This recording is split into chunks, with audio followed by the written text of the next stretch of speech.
للملائكة اسجدوا لآدم فسجدوا إلا إبليس أبى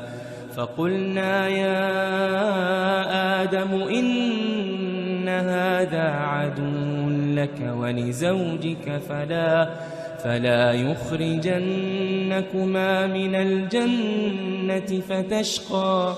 إن لك ألا تجوع فيها ولا تعرى وأنك لا تظمأ فيها ولا تضحى فوسوس إليه الشيطان قال يا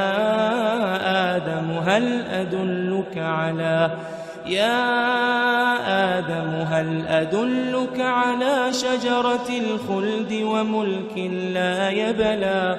فأكلا منها فبدت لهما سوآتهما وطفقا يخصفان عليهما من ورق الجنة وعصى آدم ربه فغوى ثم اجتباه ربه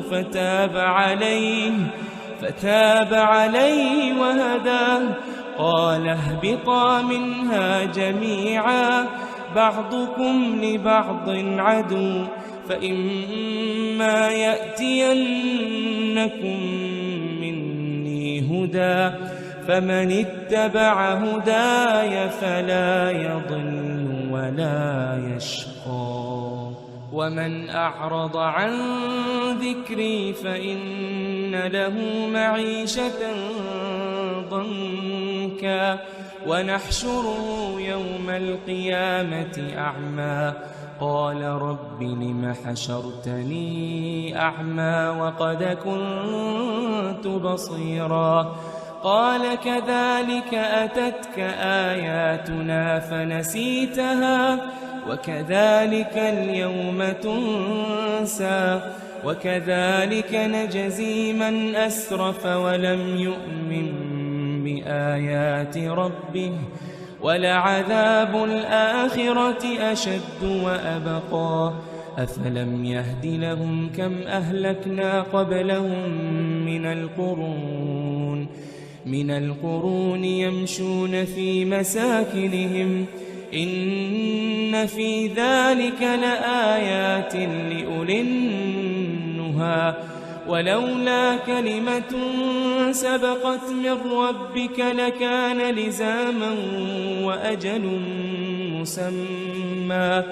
فاصبر على ما يقولون